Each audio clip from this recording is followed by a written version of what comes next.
So my name is Vince Heng. I've been with Control Station for 9 years now, and I work on the product development team as a software developer. Definitely the people, the culture, the authenticity of the interactions here. Going to talk to like a salesman or them dropping by my office, someone getting coffee for someone else, picking up donuts, just those small little interactions where we feel like a family. Our products are easy to use, very intuitive.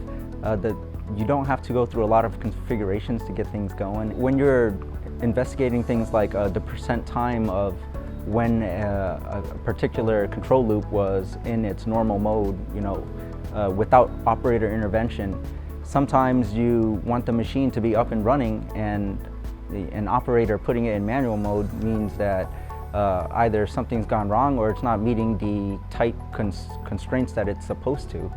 And when that happens, then obviously you've got some issues, whether or not it has to deal with a downstream process or something that caused that controller to, or to cause the operator to take that controller out of its normal mode. A lot of people don't see the benefit in tuning just because of the amount of effort required to get the right values. Either you would have to traditionally tune by hand or use built-in software or off-the-shelf commercial software to tune your loops. And most people don't see the benefit to doing that because either during setup configuration when the plant was brought up, or even during a visit from an integrator where they set up the tuning values. You don't want to mess with what works, even though changing those values, trying to get the optimal parameters might be beneficial to reducing waste or reducing energy usage, just having a tighter control on your constraints.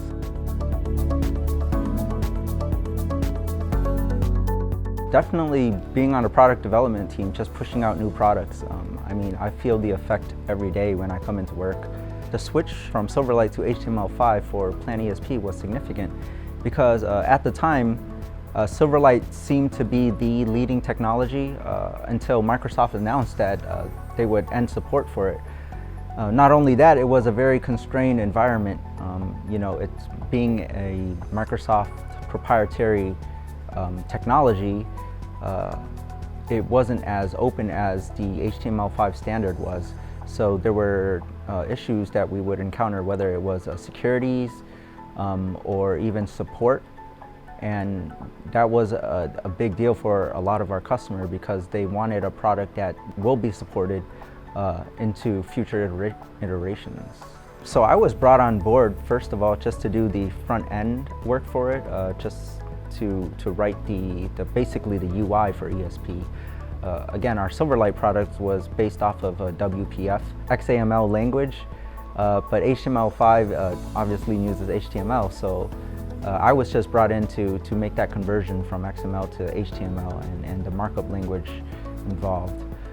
Eventually, I transitioned to learning more front-end, learning to use or incorporate more front-end technologies such as Angular and JavaScript and things of that nature.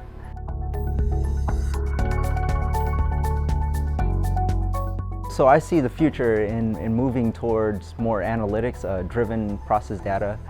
Being able to find those little nuggets or issues that you won't typically see in a plant unless you really understand the science behind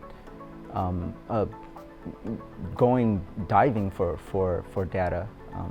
And not just any data too, like good data. Sometimes you'll capture data that's just not good. But when you do have the right data and you do have the right tools to analyze that data, I think it's very meaningful and beneficial.